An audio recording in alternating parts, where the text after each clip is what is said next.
సభకు నమస్కారం అండి. ఈ హేతువాదము తర్వాత భావ విప్లవం అనేటువంటి టాపిక్ చాలా కీలకమైనటువంటిది. డాక్టర్ గుమ్మా వీరన్న గారు చాలా విషయాలను ప్రస్తావించారు. చాలా ఒక సమగ్రమైనటువంటి తాత్విక దృక్పథాన్ని వారు ఇవ్వడం అనేటువంటి జరిగింది. వారు మాట్లాడుతూ ఈ ప్రకృతి అనేటువంటిది పరిణామశీలమైనటువంటిది, ఇది బీయింగ్ అండ్ బికమింగ్ అనేటువంటి అంశం వరకు ఉన్నది అనేటువంటి విషయాన్ని మనకు చెప్పడం అనేటువంటి జరిగింది. కాబట్టి భావ విప్లవము, హేతువాదము భావ విప్లవము అనేటువంటి దాంట్లో నేను ముందుగా భావాల మార్పు, దాన్నే మనం భావ విప్లవము అని అంటాము. కాబట్టి భావ విప్లవం అనేటువంటిది ఇది పూర్తిగా మనకు మానసికమైనటువంటి అంశం. నిజానికి ఎట్లా అంటే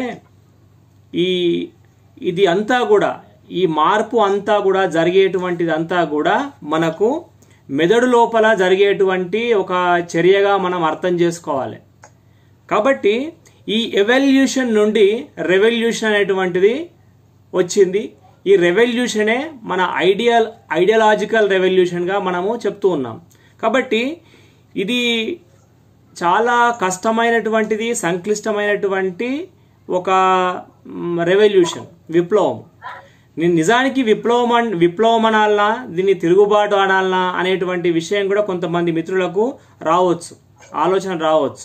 నిజానికి ఇది పాత వ్యవస్థ పట్ల వ్యక్తుల లోపల వ్యక్తమయ్యేటువంటి ఒక రకమైనటువంటి అసంతృప్తికి, తర్వాత ఒక రకమైనటువంటి అసంతృప్త భావనకు ఒక ప్రతిచర్యగా మనము తీసుకుందాం. కాబట్టి భావ విప్లవం అంటే ఇది అంతర్ముఖమైనటువంటి విప్లవంగా మనము అర్థం చేసుకోవాలి. దీనికి సాధనాలు మనకు పోరాటాలు, తర్వాత ఆందోళన ఉద్యమాలు, అలాగే ఇంకా ఇతరమైనటువంటివి కాదు. సాధనాలు అవి కావు. వాటి మరి ఏంటి? మరి భావాల యొక్క సంఘర్షణనే ఈ భావ విప్లవానికి అనేటువంటిది దారితీస్తున్నది. కాబట్టి ఇక్కడ బాంబులు, పిస్తోళ్ళు, తర్వాత కర్రసాములు ఇవన్నీ ఏమీ ఉండేటువంటి అవకాశం అనేటువంటిది లేదు.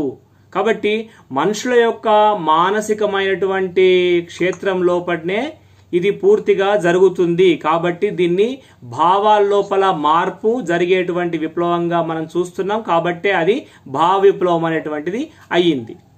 కనుక ఇంతకుముందు మనం మాట్లాడుకున్నట్టే ప్రకృతి లోపల మనిషి అనేటువంటి వాడు అవిభాజ్యమైనటువంటి భాగం. కనుక ఈ అవిభాజ్యమైనటువంటి భాగమైనటువంటి మనిషి యొక్క శరీరము, ఆ శరీరంలో ఉన్నటువంటి మెదడు, ఆ మెదడుకు సంబంధించినటువంటి చర్యలు, ఆ రసాయన చర్యలు, ముఖ్యంగా రసాయన చర్యల ఫలితంగా ఏర్పడినటువంటి ఆలోచనలనే మనం మనసు అని అంటున్నాం. కాబట్టి అసలు మనసుకు అనేటువంటిది ఒక ప్రత్యేకమైనటువంటి ఎగ్జిస్టెన్స్ అనేటువంటిది లేదు, దానికి ఒక ఉనికి అనేటువంటిది లేదు. ఆలోచనలే అది మనసుగా మనము అర్థం చేసుకోవాలి. కాబట్టి ఆలోచనలు రకరకాలుగా సాగుతూ ఉంటాయి. కాబట్టి నిరంతరంగా మనుషుల లోపల ఆలోచనలు, ఈ మెదడు అనేటువంటిది నిరంతరము ఈ ప్రకృతితో లేదా పరిసరాలతో జరిగేటువంటి సంస్పర్శ వల్ల, కాంటాక్ట్ వల్ల, ప్రకృతికి ఈ మనకు ఉన్నటువంటి పంచేంద్రియాలు అనేటువంటివి సంస్పర్శ చేస్తూ ఉండడం వల్ల మనకు జ్ఞానం అనేటువంటిది ఏర్పడుతుంది. జ్ఞానము అనేటువంటి దానికి ఈ జ్ఞాన పరంపర అనేటువంటిది అనాదిగా కొనసాగుతూ ఉంది. ఆ కొనసాగుతున్నటువంటి క్రమం లోపల ఆ భావాలు అనేటువంటివి కొంత పాతగవుతున్నాయి. ఆ పాతగవుతున్నటువంటి భావాలు మార్చుకుంటూ మనిషి అనేటువంటి వాడు ముందుకు కదులుతూ ఉన్నాడు. కాబట్టి కేవలము భావాలు అనేటువంటివి మారడమే భావ విప్లవం అవుతుందా అంటే కాదు. భావాల మార్పు మాత్రమే ప్రధానం కాదు. భావాలు అంటే మారడమే అది భావ విప్లవం కాదు. భావాలు అనేటువంటివి ఎదగడము. మీరు ఒక స్ప్రింగ్ని తీసుకోండి, ఒక స్పైరల్ స్ప్రింగ్ని తీసుకోండి. అది ఎదుగుతూ మళ్ళీ చుట్టుకుంటూ పైకి వెళ్తుంటుంది స్పైరల్గా. కాబట్టి మన మనుషుల యొక్క ఆలోచనలు, నమ్మకాలు, భావాలు, జ్ఞానము అనేటువంటిది ఒక్కొక్క మెట్టు పైకి ఎక్కుతూ సంచితంగా అంటే క్యుములేటివ్గా అది ఎక్కుతూ ఎక్కుతూ పైకి వెళ్తూ అది ముందుకు సాగుతూ ఉండడం వల్ల మనము భావాల లోపల మార్పు అనేటువంటిది తీసుకొస్తుంటాం. కాబట్టి జనరల్గా హేతువాద మానవవాదులు చెప్పేటువంటి విషయాలను మనం అర్థం చేసుకుంటే, మనము దేవుడు ఈ సృష్టిని సృష్టించాడు, సృష్టి అంటే దేవుడు సృష్టించిందే అనేటువంటి దాన్ని ప్రతి ఒక్కరూ మనము ఒక సాంప్రదాయబద్ధంగా వచ్చేటువంటి ఆలోచనను నమ్ముతూ ఉంటాం. కానీ అసలు దైవ భావన అనేటువంటిది మనిషి సృష్టి అనేటువంటి భావాన్ని మనం అర్థం చేసుకోవాలి. కాబట్టి దేవుణ్ణి అసలు ఆ దైవ భావాన్ని మనము ఇంకో దాంతో మనం ప్రత్యామ్నాయంగా చూస్తున్నాము. కాబట్టి దైవ భావం ఎట్లా వచ్చిందో అర్థం చేసుకుంటున్నాం. కాబట్టి మీరు ఇంతకుముందు చెప్పినట్టుగా, డాక్టర్ గుమ్మా వీరణ గారు చెప్పినట్టుగా, చైతన్యం అనేటువంటిది పదార్థాన్ని సృష్టించింది అనేటువంటి భావన పూర్తిగా తప్పవుతుంది. కాబట్టి అన్ని రకాలైనటువంటి భావాలు మనిషి యొక్క మెదడు నుండే వచ్చినవి అనేటువంటి దాన్ని మనము అర్థం చేసుకోవాలి. అసలు మెదడు అనేటువంటిదే మనిషికి లేకపోయి ఉంటే అసలు దైవ భావన అనేటువంటిది పుట్టేదే కాదు. కాబట్టి మనం ఇక్కడ అర్థం చేసుకోవాల్సింది ఏంటి అంటే, అన్ని భావాలను పుట్టించగలిగేటువంటి శక్తి ఉన్నటువంటిది మానవ మెదడు మాత్రమే. మిగతా ఏ జంతువుల మెదడు కూడా ఈ రకమైనటువంటి సంక్లిష్టమైనటువంటి ఒక భావానికి వచ్చేటువంటి అవకాశం లేదు. ఆ రకంగా కొత్త భావాలను సృష్టించేటువంటి అవకాశం అనేటువంటిది పూర్తిగా లేదు. కనుక మనిషి యొక్క మెదడు అనేటువంటిది జంతు రాశి నుండి వచ్చినటువంటిది. అమీబాకు మెదడు లేదు. అమీబా తర్వాత అనేక వచ్చినటువంటి బహుకరణ జీవుల లోపల కూడా మెదడు లేదు. మెదడు పరిణామం అనేటువంటిది చాలా ఒక సన్నని నరాల ఒక గుజ్జులాగా ఉండేది. అది తర్వాత ఒక చిన్న ఆకారాన్ని ఒక సన్నని ఒక దారం వలె ఒక పూసలాగా తయారైంది. ఆ తర్వాత రకరకాలుగా మారుకుంటూ జంతువుల్లోకి వచ్చేసరికి కొద్దిగా దాన్ని ఏమంటామంటే రెప్టైల్ బ్రెయిన్ అంటాం. మొట్టమొదటిసారిగా మనకు రెప్టైల్ బ్రెయిన్ అంటే ఏదైతే జంతువులు పాకే జంతువుల లోపల ఈ మెదడు అనేటువంటిది కొద్దిగా అభివృద్ధి చెందింది. కాబట్టి భయము, ఆకలి, మైథునము, తర్వాత ఇతర అనేకమైనటువంటి అన్ని అంశాలకు ఈ రెప్టైల్ బ్రెయినే మనుషుల లోపల ఉన్నది. అదే కారణం అవుతున్నది. కానీ పరిణామక్రమం అక్కడికి ఆగిపోయిందా? ఆగిపోలేదు. అక్కడి నుండి ఏమైంది అంటే ఆ తర్వాత మమ్మేలియన్స్గా జంతువులు అనేటువంటివి మారిపోయినాయి. ఈ రెప్టైల్స్ అన్నీ కూడా చాలా వరకు మనం చూస్తే అది ఓల్డ్ మమ్మేలియన్ బ్రెయిన్ అంటాం. ఆ బ్రెయిన్ను కలిగి ఉన్నాయి. ఆ తర్వాత ఇప్పుడు లేటెస్ట్గా ఉన్నటువంటి మనిషి యొక్క మెదడు అనేటువంటిది నియోకార్టెక్స్, ముందు మెదడు. కాబట్టి మనం ఈ మొత్తాన్ని మనం అర్థం చేసుకుంటే ఈ చేతులు మీరు గమనించండి. ఇట్లా ఉన్నటువంటి బ్రెయిన్, రెప్టైల్స్ లోపల ఇట్లా ఉన్నటువంటి బ్రెయిన్, ఈ ఆకారాన్ని పోలినటువంటి బ్రెయిన్ తర్వాత ఈ ఆకారానికి వచ్చింది. అది అట్లనే ఉంది. ఆ తర్వాత దానిపైన ఒక రౌండ్గా ఉండేటువంటి మెదడు అనేటువంటిది నిర్మాణం చెందింది. ఆ తర్వాత ఇంకా ఈ బ్రెయిన్ అనేటువంటిది పెరిగి ఈ నియోకార్టెక్స్ అనేటువంటిది ముందు మెదడు అనేటువంటిది బాగా అభివృద్ధి చెందిన కారణంగా మనుషుల లోపల 2 లక్షల సంవత్సరాలకు పూర్వము ఈ రకమైనటువంటి హేతుబాధ భావాలు కలిగినటువంటి మెదడు అనేటువంటిది ఆవిర్భవించింది. డైరెక్ట్గా ఒకేసారి ఒకే రకంగా ఈ మెదడు అనేటువంటిది పరిణామం చెందలేదు. ఒకే వెంటనే తక్షణంగా వచ్చినటువంటి మెదడు కాదు. కాబట్టి ఈ రకాలైనటువంటి అనేకమైనటువంటి జంతు వాసనలు, జంతు సంబంధమైనటువంటి మనుషుల యొక్క ఒక ఆలోచనలు, అన్ని రకాల ఆలోచనలు ఈ రకంగా పరిణామం చెందుతూ ఇక్కడి వరకు వచ్చినటువంటివి. కనుక మనము భావ విప్లవం జరగాలి అంటే ఆ పాత అన్ని ఇన్స్టింక్ట్స్ను మనము వదులుకోవడము, తీసివేయడం అనేటువంటిది అసాధ్యంగా చెప్పవచ్చు. కానీ మెదడు, ఈ ముందు మెదడు లోపట ఈ 2 లక్షల సంవత్సరాలుగా వచ్చినటువంటి మెదడు లోపట వచ్చినటువంటి ఈ సాఫ్ట్వేర్ను మార్చడానికి మాత్రము ఛాన్స్ ఉంది.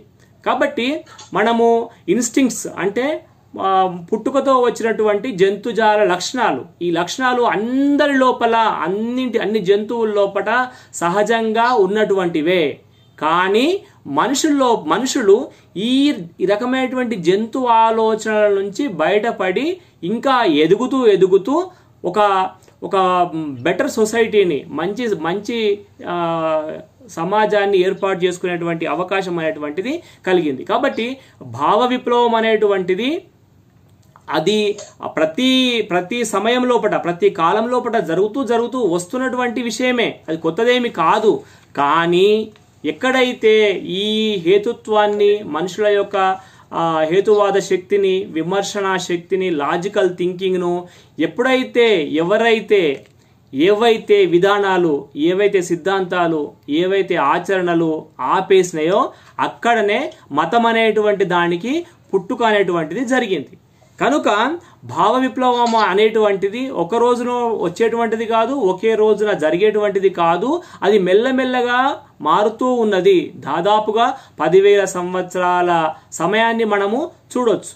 రాజులు అనేక మంది రావచ్చు, కానీ తాత్వికుల వల్ల, ఇంతకుముందు గుమ్మా వీరన్న గారు కూడా ఈ విషయం చెప్పారు, తాత్వికుల వల్ల, శాస్త్రవేత్తల వల్ల మాత్రమే ఈ భావ విప్లవం అనేటువంటిది జరుగుతూ ఉంది. ఫ్యూచర్లో కూడా జరిగేటువంటి అవకాశాలు అనేటువంటివి ఉన్నాయి. కాబట్టి ప్రపంచవ్యాప్తంగా, తర్వాత భారతదేశం లోపల మనం తీసుకుంటే భావ విప్లవం అనేటువంటి దానికి ఉండేటువంటి ముఖ్యమైనటువంటి లక్షణాలను నేను ఒక 3-4 విషయాలను చెప్పదలుచుకున్నాను. అందులో ఒకటి విమర్శన ఆలోచన, అంటే క్రిటికల్ థింకింగ్. రెండవది విజ్ఞానపరమైనటువంటి దృష్టి, దీన్ని మనము సైంటిఫిక్ టెంపర్ అని అంటాం. కాబట్టి మూడవది స్వతంత్రమైనటువంటి ఆలోచన, ఎవరి ఆధారంగా లేకుండా జరిగేటువంటి ఆలోచన.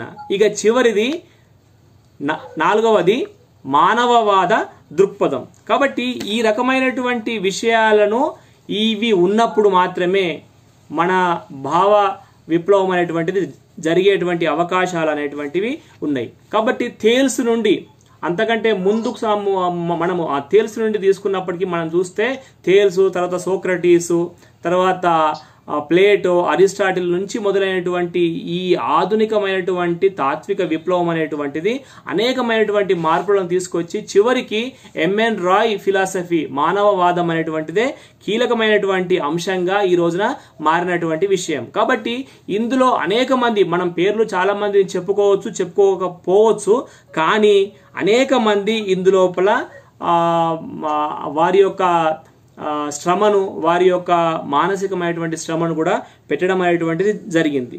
కాబట్టి ఈ భావాలు కొనసాగకుండా, తర్వాత ఈ చెడు భావాలు, అంటే అహేతుక భావాలు అట్లనే ఉండేటట్టుగా చేస్తున్నటువంటి అంశాలు కూడా చాలా ఉన్నాయి. వాటిని నేను కొన్ని విషయాలను మీ దృష్టికి చాలా వేగంగా తీసుకొస్తాను. ఒకటవది, విద్యా వ్యవస్థ లోపట చైతన్యం లేకపోవడము, అసలు సరైనటువంటి శాస్త్రీయమైనటువంటి విద్య అనేటువంటిది, అసలు విద్యా విధానం అనేటువంటిది లేకపోవడం. ఇక రెండవది, మనం ఇంతకుముందు చెప్పుకున్నట్టుగానే కులము, జాతి, మత సంబంధమైనటువంటి భావాలు ప్రజల లోపల బలంగా ఉండడం వల్ల భావ విప్లవానికి ఆటంకాలు ఏర్పడుతున్నాయి. అంతేకాకుండా భయం అనేటువంటిది మూడవది, భయం యొక్క ఆధిపత్యం. భయం అనేటువంటిది మనుషుల లోపల ఒక మనుగడ కోసము, వారి యొక్క ప్రాణ రక్షణ కోసము ఉన్నటువంటి అంశము. కానీ ఆ భయము ఈ రోజున ప్రతిరోజు మనిషిని, ప్రతి నిమిషం కూడా ఆ భయం ఏం చేస్తుంది అంటే అనేకమైనటువంటి ఆలోచనలను అది అదిమివేస్తుంది. అంతేకాకుండా కొత్తగా ఆలోచించేటువంటి ఒక ధైర్యాన్ని ఆ భయం అనేటువంటిది చంపేయడం కారణంగా మనము ఇక్కడ ఈ భయం అనేటువంటిది పెరగడం వల్ల మనుషుల లోపల ఆ లెవెల్లో, ఆ స్థాయి లోపల హేతువాద శక్తి, విమర్శన శక్తి, తర్వాత ఈ రకమైనటువంటి లాజికల్ థింకింగ్ అనేటువంటిది తగ్గుతూ ఉన్నది. కాబట్టి ఇది మూడవ రకమైనటువంటి అంశం. ఇక నాలుగవది, ప్రచార సాధనాలు ఎంత పెద్ద ఎత్తున మాయాజాలం చేస్తున్నాయో మనకు తెలుసు.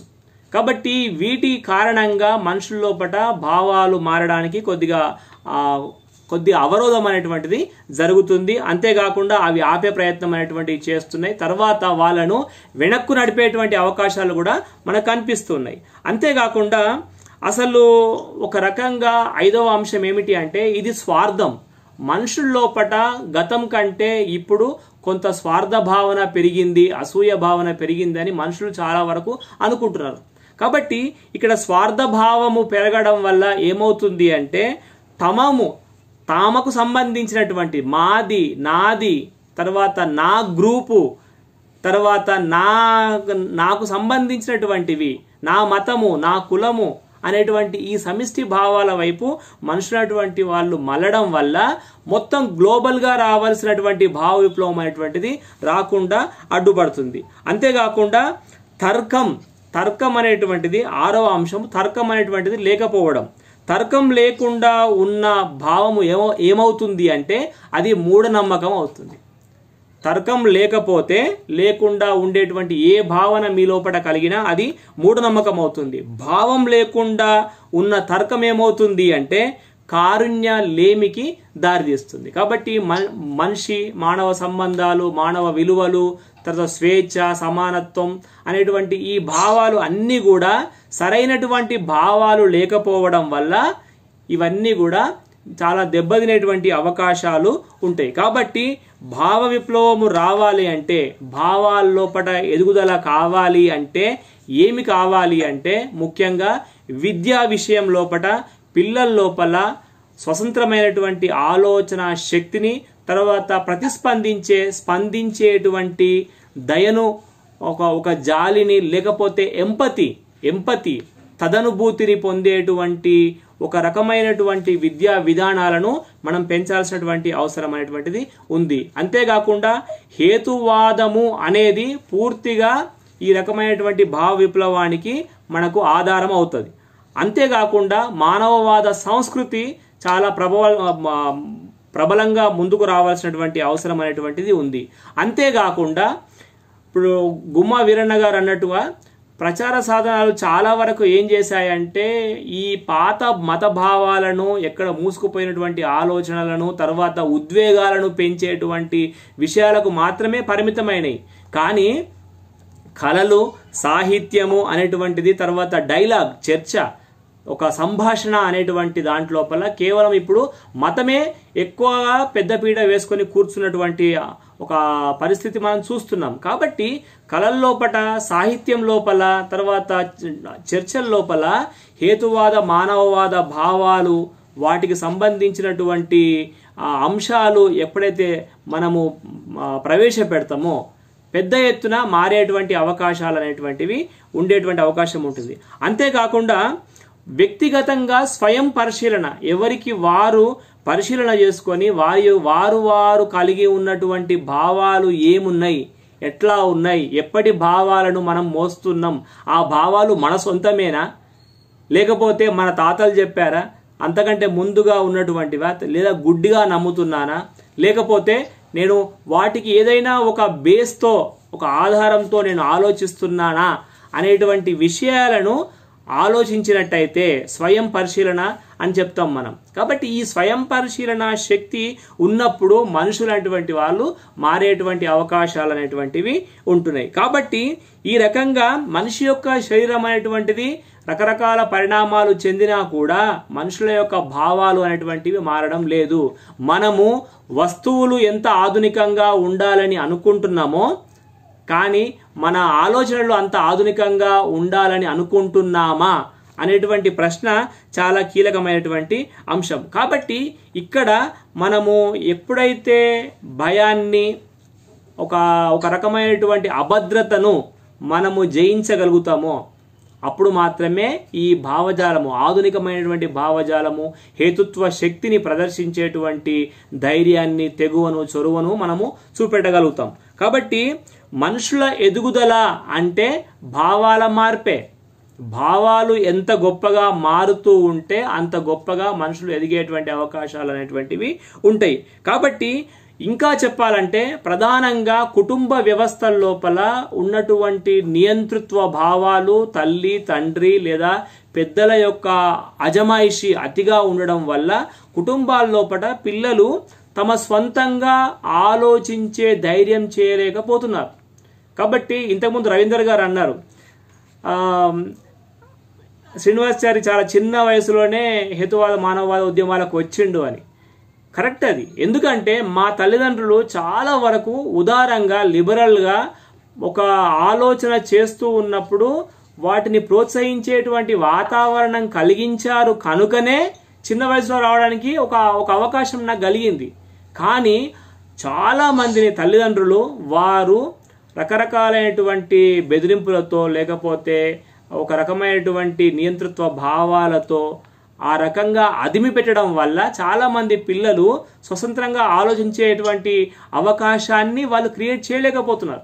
కాబట్టి ఈ చిన్ననాటి నుండే కుటుంబ వాతావరణం అనేటువంటిది చాలా లిబరల్గా, మీరు నిజంగా చెప్పాలంటే 15 ఏళ్ల వయసు లోపల నాకు హేతువాద భావాలు కలగడానికి చాలా మంది అందులో కారణంగా ఉన్నారు. కాబట్టి మా తల్లిదండ్రులే కావచ్చు, మా తాతయ్య కావచ్చు, ఒక రకంగా పిల్లల్ని వదిలిపెట్టిరు. వాళ్ళు ఎట్లా అంటే చాలా చాలా ఫ్రీగా వాళ్ళు ఆలోచించిన ఏదన్నా ఒక విషయం మనం తప్పుగా చెప్తున్నా, ఏదన్నా విషయం మనం ఏదైనా గట్టిగా మాట్లాడుతుంటే కూడా వాళ్ళు వ్యతిరేకించలేదు. సరే అనుకుంటా వెళ్ళిపోయారు.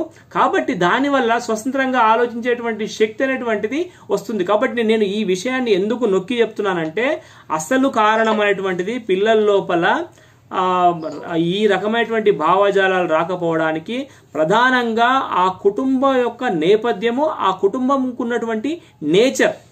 అందులో తండ్రి తల్లి డెమోక్రాటిక్ ఉన్నారా, లేకపోతే నియంతృత్వంతో ఉన్నారా, లేకపోతే ఇంకా మూఢంగా ఉన్నారా అనేటువంటి విషయాలు చాలా కారణంగా కనిపిస్తున్నాయి. అంతేకాకుండా మన చుట్టూ ఉన్నటువంటి రాజకీయ పరిస్థితులు, తర్వాత మత సంబంధమైనటువంటి పరిస్థితులు అనేటువంటివి చాలా ఉన్నాయి. అంతేకాకుండా మొన్న మేము హైదరాబాద్లో గుమ్మా వీరన్న గారు, నేను, బుద్ధ విశాల్ గారు కలిసినప్పుడు మాట్లాడుకున్నటువంటివి ఏంటి అంటే చాలామంది మనుషులు వారి రోజువారీ జీవిత పోరాటాన్ని చేయడానికే 99% శక్తియుక్తులను కేంద్రీకరించాల్సినటువంటి పరిస్థితులు అనేటువంటివి కలుగుతున్నాయి. కనుక ఏమవుతుంది అంటే వారు సొంతంగా వేరే విషయాల పట్ల ఆలోచించేటువంటి టైము కానీ ఆ సత్తువ కానీ వాళ్ళ దగ్గర లేకుండా పోవడం కారణంగానే ఇక్కడ జరుగుతున్నటువంటి కొంత ఈ భావ విప్లవం లోపల జరుగుతున్నటువంటి కొంత ఆలస్యానికి కారణంగా మనము చెప్పవచ్చు. కాబట్టి ఈ జీవితం లోపల మానవ జీవితం ఇప్పుడు ఈ ఆధునికమైనటువంటి ప్రపంచ సరళి ఎట్లా ఉంది అంటే పోటీ ప్రపంచాన్ని మనం ఫేస్ చేస్తున్నాం. కాబట్టి ఈ పోటీ మరింత పెరిగిపోయి ఒక విధ్వంసకరమైనటువంటి సమాజాన్ని మనము తయారు చేసుకోవాల్సినటువంటి పరిస్థితి అనేటువంటిది వచ్చిన కారణంగా మనుషులు ఎక్కువ సమయము ఈ విషయాలపైన వాళ్ళు వెచ్చించలేకపోతున్నారు. కాబట్టి మీరు ఎప్పుడైతే కంఫర్ట్ జోన్లో ఉంటారో అప్పుడు మీరు ఎక్కువగా ఆలోచించగలుగుతారు. నిత్యము ఒక రిస్కీ ఎన్విరాన్మెంట్లో ఉన్నట్టయితే మీకు అది సాధ్యం కాదు. ప్రతిరోజు ఒక సంఘర్షణ, ఒక పోరాటము, ఈ రకమైనటువంటి సమయం అంతా మీ శక్తి అంతా కూడా అందులోనే వెళ్ళినట్టయితే మీరు ఎట్టి పరిస్థితుల్లో భావ విప్లవానికి సంబంధించినటువంటి ఆలోచనలు చేసేటువంటి అవకాశాలు తగ్గుతాయని చెప్తున్నాను నేను. కాబట్టి అబ్రహం మాస్లో అనేటువంటి సైకాలజిస్ట్ చెప్పినట్టుగా ఇక్కడ నాకు గుర్తొస్తున్నది. అబ్రహం మాస్లో ఏం చెప్పాడంటే ఒక నిచ్చెన మెట్లను తయారు చేశాడు. కాబట్టి జంతువులైనా మనుషులైనా కింది స్థాయి అవసరాలు, శారీరక అవసరాలు తీరిన తర్వాతనే మిగతా అటువంటి అవసరాల వైపుగా వాళ్ళు ప్రయాణం చేసేటువంటి అవకాశం అనేటువంటిది ఉంటుంది. కాబట్టి ముందు శారీరక అవసరాలు తీరిన తర్వాత మనుషులు మానసిక అవసరాల వైపు, మానసిక అవసరాల తర్వాత సంజ్ఞానాత్మకమైనటువంటి అవసరాలు అంటే కాగ్నిటివ్ రిసోర్సెస్ పెంచుకోవడానికి, అంటే ఎడ్యుకేషను, తర్వాత ఈ రకమైనటువంటివి అన్నీ పెంచుకోవడానికి అవకాశము ఉంటుంది. ఆ తర్వాత మాత్రమే వాళ్ళు మరింత ఇంకా ఎక్కువగా వారి యొక్క ఇంకా నేర్చుకోలేటువంటి తర్వాత లేకుంటే ఎదుటివారికి చెప్పగలిగేటువంటి స్థాయిలోకి వెళ్తారు. కాబట్టి 99% ఉన్నటువంటి ప్రజలు మొత్తం పూర్తిగా వారి యొక్క భౌతిక అవసరాలు, శారీరక అవసరాలు తీర్చుకోవడానికి మాత్రమే ఎక్కువ సమయము పోవడం వల్ల కూడా ఈ రకమైనటువంటి ఈ మూఢనమ్మకాలు పెరగడము, తర్వాత భావ విప్లవానికి ఆటంకంగా నేను అనుకుంటున్నాను. అంతేకాకుండా మానసికమైనటువంటి అంశాల పట్ల అసలు నిజంగా మెదడు లోపల ఏం జరుగుతున్నదో చాలా మందికి తెలియదు. ఈ మెదడు అనేటువంటి ప్రక్రియ, మెదడు అనేటువంటి ఒక అవయవము మన లోపల ఉంది. గుండె ఉందని తెలుసు అందరికీ, కిడ్నీలు ఉన్నాయని తెలుసు అందరికీ, అన్ని తెలుసు. కానీ మెదడు అనేటువంటిది కూడా ఒక అవయవమే, దానికి కూడా జబ్బులు వస్తాయి.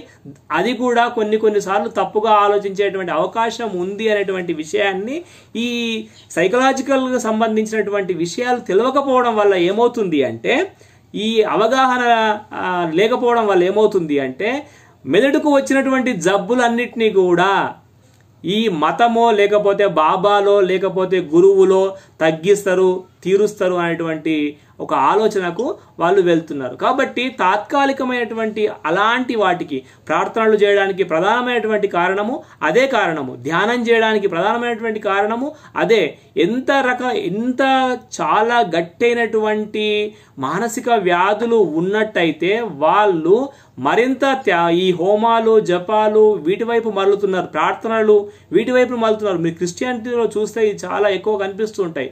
మాస్ హిస్టీరియా పేషెంట్లను, హిస్టరిక్ పేషెంట్లను అక్కడ వాళ్ళు ఆ పవిత్ర జలాలతోటో లేకపోతే యాపాకులు వీటితో కొట్టి ఇది బాగా చేస్తున్నాం అనేటువంటి విషయాలు మనం చూస్తూ ఉంటాం. కాబట్టి ఇవన్నీ కూడా మానసికమైనటువంటి శాస్త్రం మీద, మెదడుకు సంబంధించినటువంటి అంశాల మీద అవగాహన లేకపోవడం వలనే జరుగుతూ ఉన్నాయి. కాబట్టి అంతేకాకుండా సాంప్రదాయ ఆలోచనల యొక్క బలం అనేటువంటిది ఎక్కువ.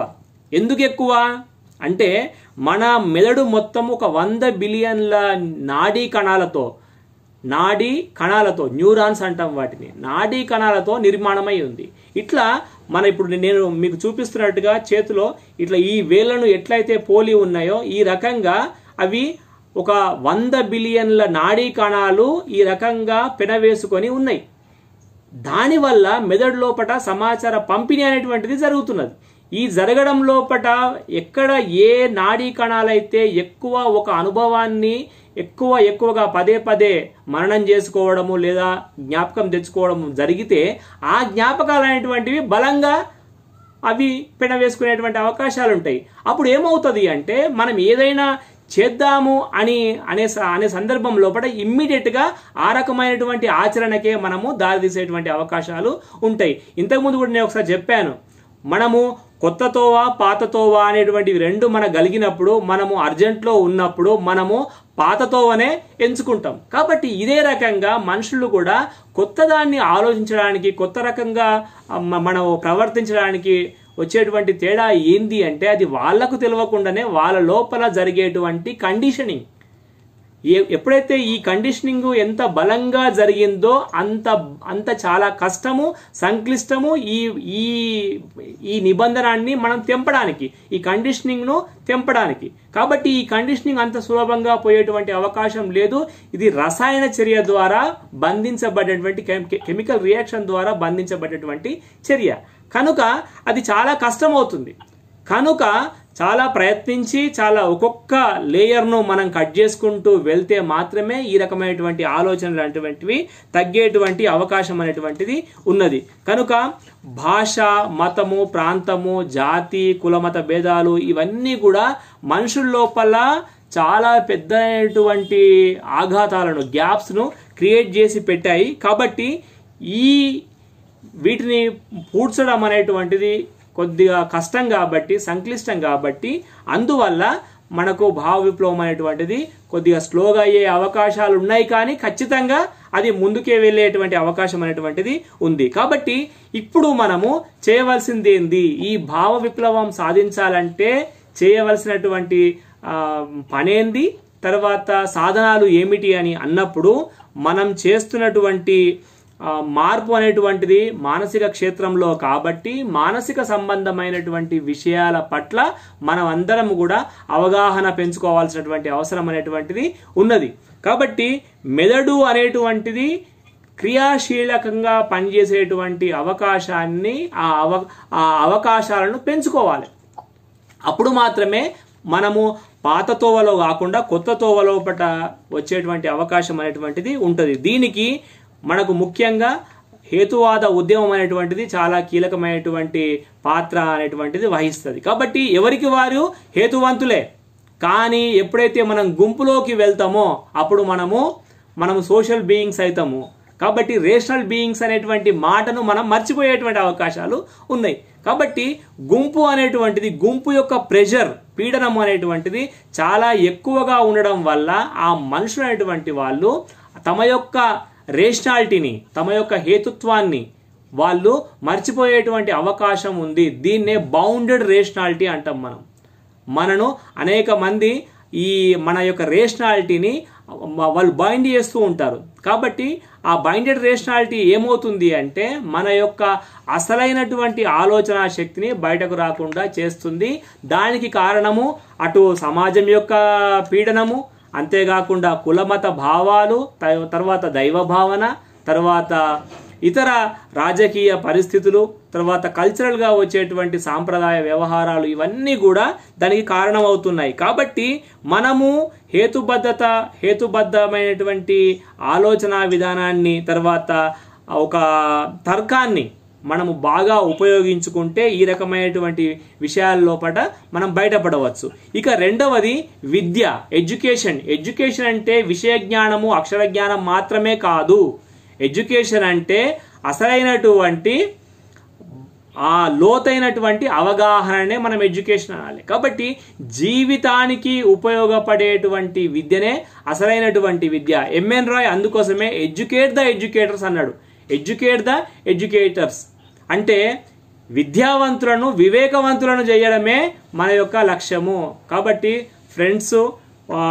ఫ్రెండ్గా, తర్వాత ఒక గైడ్గా, తర్వాత ఒక ఫిలాసఫర్స్గా మనము మన చుట్టూగా ఉన్నటువంటి, ముఖ్యంగా మేము చదువుకున్నాము అని చెప్పుకునేటువంటి వాళ్ళను ఎడ్యుకేట్ చేయడం అనేటువంటిది చాలా ముఖ్యమైనటువంటి విషయము. కాబట్టి మనము ఏం ఆలోచించాలి, ఎలా ఆలోచించాలి అనేటువంటి విషయం లోపల వాళ్ళకు సహకరిస్తే చాలా విషయాలు వాళ్ళు సొంతంగా నేర్చుకునేటువంటి అవకాశాలు ఉంటాయి. కాబట్టి మనం కేవలము వారిది తప్పు అనేటువంటి భావజాలంగా మనం చెప్తే వాళ్ళు మరింత ముడుచుకుపోయేటువంటి అవకాశాలు ఉంటాయి.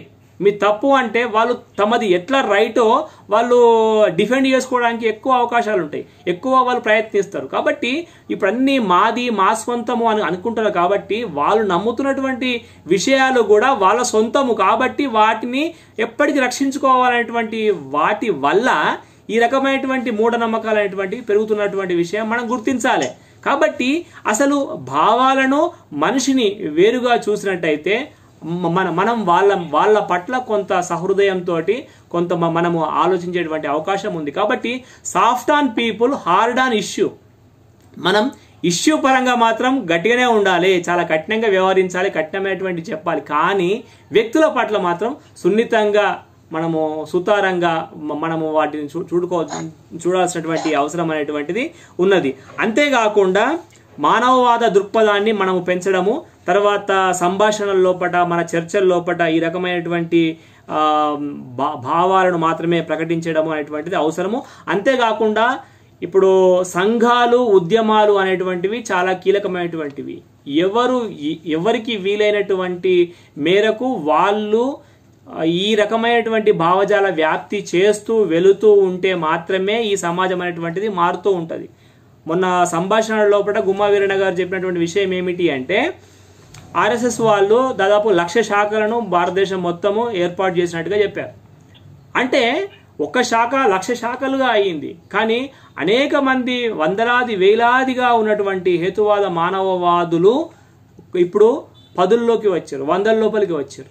కాబట్టి వాళ్ళ సంఖ్యా బలము, వాళ్ళ శక్తియుక్తులు అన్నీ పెరుగుతున్నటువంటివి, మన శక్తియుక్తులేమో తగ్గుతున్నటువంటి క్రమాన్ని మనము చూస్తూ ఉన్నాం. కాబట్టి ఇది చాలా ప్రమాదకరము, మానవతకే ఇది ప్రమాదకరము. మనిషి యొక్క జీవన తత్వానికి, జీవన సారానికి ఈ భావన, ఈ రకమైనటువంటి పరిస్థితులు చాలా కలంకాన్ని తీసుకువచ్చేటువంటి అవకాశాలు ఉన్నాయి. కాబట్టి ఎవరికి వారు ఎంత వీలైతే అంత ముందు చేయడం అనేటువంటిది అవసరము. సంఘాల ద్వారా, తరువాత ఉద్యమాల ద్వారా ఈ రకమైనటువంటి కృషి చేస్తే మరింత వేగంగా జరిగేటువంటి అవకాశాలు అనేటువంటివి ఉన్నాయి. ఇందులో మనము మీడియాను, తర్వాత సాంకేతిక విజ్ఞానాన్ని కూడా ఎంతగానో ఉపయోగించుకుంటే చాలా బాగుంటుంది. కాబట్టి ఆధునికంగా వచ్చినటువంటి ప్రతి అవకాశాన్ని వీలైనంత మేరకు ఎక్కడికక్కడ పెంచుకునేటువంటి అవకాశం ఉంది ఈ రోజున. ఒకప్పుడు హేతువాదులకు కూడా ఒక ఛానల్ ఉండాలంటే అందరు నవ్విండ్రు. ఎవరు పెడతారు, ఎక్కడ పెడతారు, ఎందుకు పెట్టుకోవాలి, అసలు అది సాధ్యమవుతుందా, అదేమైనా పనికొచ్చే ఊహనైనా, పనికొచ్చే ప్రతిపాదన అని అది హేతువాది మ్యాగజైన్లో కూడా రాశారు 90, 95, 96 ప్రాంతాల లోపల. కాబట్టి ఈ రోజున ఆ సౌకర్యమైనటువంటిది చాలా ఎక్కువ పెద్ద ఎత్తున అందరికీ అవకాశం అనేటువంటిది ఉన్నది.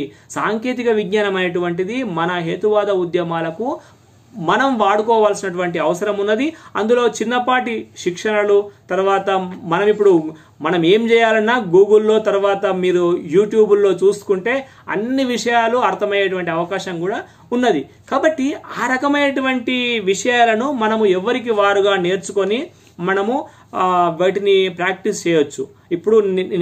ఇప్పుడు నేను నా కొడుకు మీద కూడా కొద్దిగా ఆధారపడ్డా. ఈ రికార్డింగు వాటి లోపల వచ్చినటువంటి అనేకమైనటువంటి కొత్త కొత్త యాప్స్ వస్తున్నాయి, రోజు రోజుకు కొత్త కొత్త విధానాలు వస్తున్నాయి.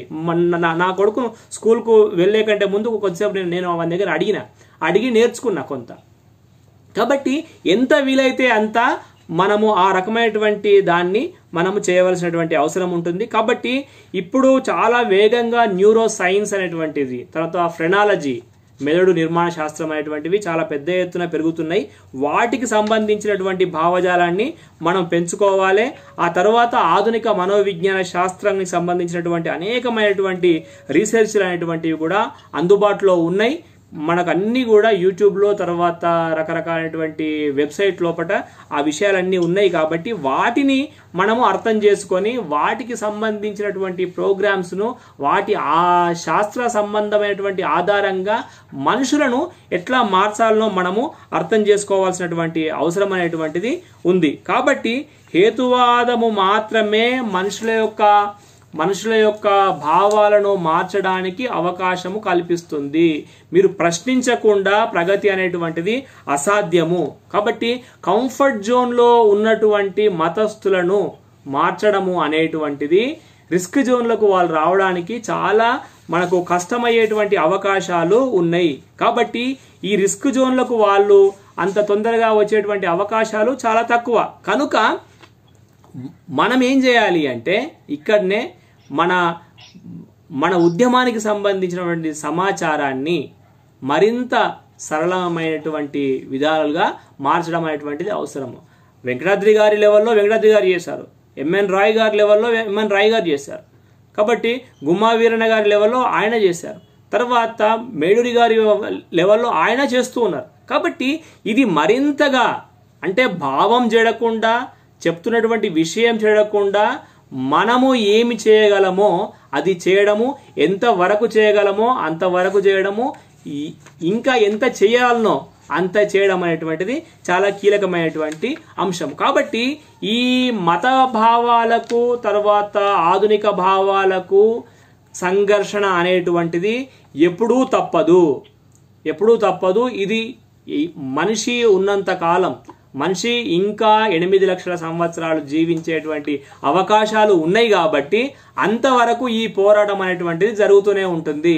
సంఖ్యాబలము కాదు, మన యొక్క భావాల బలమే చాలా కీలకమైనటువంటిది. కాబట్టి అక్కడ భావజాలాన్ని పెంచుకోవడానికి ఆధునిక విజ్ఞాన శాస్త్రము అందిస్తున్నటువంటి పరిశోధన ఫలితాలను మనము ఆధారంగా చేసుకొని మనం ముందుకు వెళ్లాల్సినటువంటి అవసరం అనేటువంటిది ఉంటుంది. కనుక ఈ ఆర్థిక విప్లవాలు, తర్వాత వైజ్ఞానిక విప్లవాలు, తర్వాత రాజకీయ ఆందోళన విప్లవాలు, ఇవన్నీ కూడా సాంకేతిక విప్లవాలు, ఇవన్నీ కూడా మనుషులను ఉపరితలమైనటువంటి అంశాలను మార్చగలవేమో, కానీ భావ విప్లవం మాత్రమే అంతర్గతమైనటువంటి ఒక మార్పును, తర్వాత ఎదుగుదలను, తర్వాత మెచ్యూరిటీని, తర్వాత ఒక రకమైనటువంటి తాత్వికమైనటువంటి భావజాలాన్ని తీసుకురాగలుగుతుంది.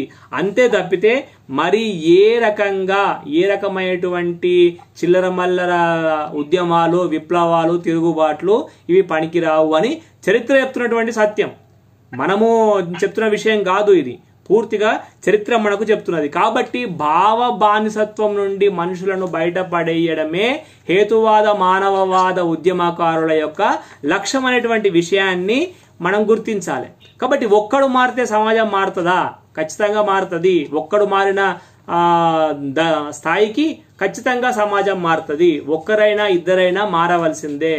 డార్విన్ ఒక్కడే, కోపర్నికస్ ఒక్కడే, బ్రూనో ఒక్కడే, సోక్రటీస్ ఒక్కడే, కాబట్టి ఒక్కడు తీసుకొచ్చేటువంటి ఈ మార్పు అనేటువంటిది ఒక తరంగాల రూపంగా జనరేషన్స్ అది మనకు ప్రభావితమయ్యేటువంటి అవకాశాలు అనేటువంటివి ఉంటాయి. మనుషులు మారాలంటే, మనుషులు వాళ్ళుగా మారాలంటే ఇక్కడ ఒక 2 రకాలైనటువంటి అంశాలు ఉంటాయి. ఒకటవది పరిశోధన ద్వారా వాళ్ళు వ్యక్తులు మారేటువంటి అవకాశం ఉంటుంది. రెండవది లీడర్షిప్ ద్వారా మనుషులు అనేటువంటి వాళ్ళు మారేటువంటి అవకాశాలు ఉంటాయి. కాబట్టి ఈ 2 చాలా కీలకమైనటువంటివి. ఎక్కడికక్కడ ఎవరికి వారు ఎంత చేయగలిగితే అంత లీడర్షిప్ను చేయాల్సినటువంటి అవసరం ఉన్నది. అది కేవలము ఉద్యమ రూపంగానే కాదు, జనరల్గా కుటుంబం లోపల, లేకపోతే మనం ఉండేటువంటి ఫ్రెండ్ సర్కిల్ లోపల కూడా ఆ రకమైనటువంటి అవకాశాలు మనకు కనబడుతూ ఉంటాయి. కాబట్టి ఆ రకంగా మనము చిన్న చిన్న మెట్లుగా ఈ అంశాలను వారికి చెప్తూ ఉంటే ఖచ్చితంగా వాళ్ళు ఈ పాత వ్యవస్థలను కొద్దిగా ఎదిరించేటువంటి ధైర్యం అనేటువంటిది వస్తుంది. అంతేకాకుండా ఈ రకమైనటువంటి సమావేశాలు అంటే హేతువాదులు చాలా వరకు ఏమయ్యిండ్రు అంటే ఏకాకులుగా తయారయ్యారు. కాబట్టి ఏమవుతుంది అంటే దానివల్ల డిప్రెషన్ అనేటువంటిది క్రియేట్ అవుతుంది. కనుక ఎక్కడికి అక్కడ వారు ఎంతమందితోటి వీలైతే అంతమందితోటి పరస్పర సామాజికమైనటువంటి సంబంధాలను కలిగి ఉంటే, తరచుగా కాంటాక్ట్లోకి వచ్చినప్పుడు ఖచ్చితంగా ఈ రకమైనటువంటి ఒక ధైర్యము అనేటువంటిది వచ్చేటువంటి అవకాశం అనేటువంటిది ఉంటుంది అనేటువంటి విషయాలు నేను మన గుమ్మా వీరన్న గారి స్పీచ్కు అడిషనల్గా కాదు, కానీ ఆయన చెప్పినటువంటి విషయాలనే నా భాషలో కొంత సరళంగా చెప్పేటువంటి ప్రయత్నం అనేటువంటిది చేసిన అవే విషయం అదే అయినప్పటికీ కొంత మనము ఇంకొద్దిగా నా తీరుగా చెప్పేటువంటి ప్రయత్నం అనేటువంటిది చేసిన. కాబట్టి గుమ్మా వీరన్న గారు అనుకోకుండా నాకు వెంటనే కొద్దిగా నువ్వే ఎక్కువగా చెప్పాల్సి వస్తుందో ఏమో అనే ఒక విషయం చెప్పడం వల్ల నేను చాలా విషయాలు ప్రిపేర్ చేసి పెట్టుకున్నాను. కనుక అవన్నీ చెప్పాలనేటువంటి ఆతృత వల్ల ఈ విషయాలన్నీ కూడా మీకు ముందే చెప్తున్నాను.